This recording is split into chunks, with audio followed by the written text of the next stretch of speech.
Dobrodošli na kanal Self-Awareness Art of Change. Svesnost, umetnost promjene. Ja sam Goran Starčevski-Đin.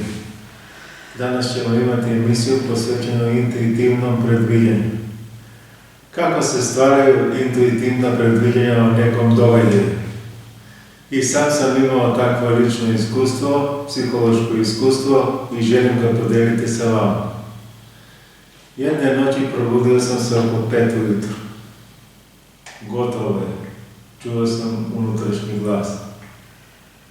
Moj otac će umreti. Rastat ćemo se s njim 4. aprila ili 10. aprila sljedećeg mjeseca. Bio je 26. mart. Imao sam viziju sunčevih zraka koji probijaju oblake i dopire do tla. Podigli su kovčeg i poneli ga prema nebu. Moj otac će umreti. Znao sam to. Osjetio sam bol u srcu i suza mi je bliznula niz lice. 4. aprila moj otac nije spavao cijelu noć, kao da je želeo završiti neke stvari. Razgovarao je sa svakim od nas. Povremeno je bio pri svesti, a onda bi opet ušao u neku maglovitu zonu s oštećenom orijentacijom. 9. aprila moj otac je preminuo. Sljedećeg dana, 10. aprila, oprostili smo se od njega. Predan i dugotrajan rad na sebi omogućio mi je da primam informacije iz moje podsvesti, iz mog kolektivnog nesvjesnog i predviđam događaje. To se desilo u ovom slučaju.